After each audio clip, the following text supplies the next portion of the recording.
ka na, tunggalo ka pa? Kailangan mo nga ng therapy. DDS ka, boy? Pagkahunghang di na moderate.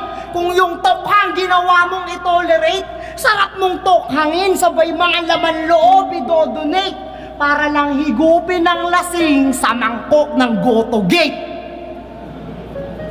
Ha!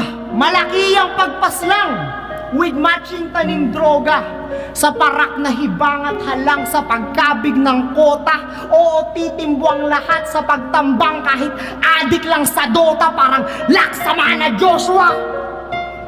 Kaya, sabi mo, kailangan magtago sa maskara?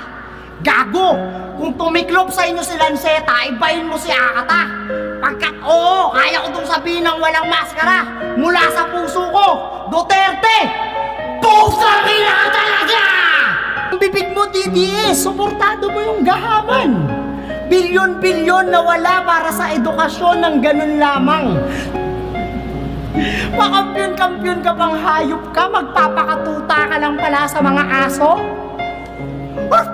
Meanwhile, Alas na akong tinitira sa pagka-DDS kahit di sure. Lahat gustong ikabit sa politika, magtunog lang siyang mature tol. Kaya ako may slogan na DDS, galing akong Davao del Sur. Takina, gusto pag-usapang politika, di ka naman dating ganyan ah. Ba't bigla ang ganito? Namimingwit lang kasi yan ng kalabang politiko, magpapagamit lang po. Walang kahit anong wordplay ang masasakit pag reality na nanlait sa iyo na dati tinitira mo lang yung gobyerno pero politiko din pala magpapalamon sa pride mo, ano? At dahil tuta lang daw ng China si Digong kaya pinagsisihan niya nga raw. Hoy, imbis magmarunong, magmasid ka sa galaw. Duterte tuta ng singkit! O sige na, edi wow, basta pag binomba kayo ng incheck, huwag kayong lilipat ng Davao. Tangina, ganito yung mga kuda ng kuda sa internet eh, no? Pag nagkagera, kanya-kanyang tago yung mga putang ina. Ikaw na pumuntang China, gamitin mo yung therapy session, tingnan natin kung tatalab yan sa mga missile nila. Gago!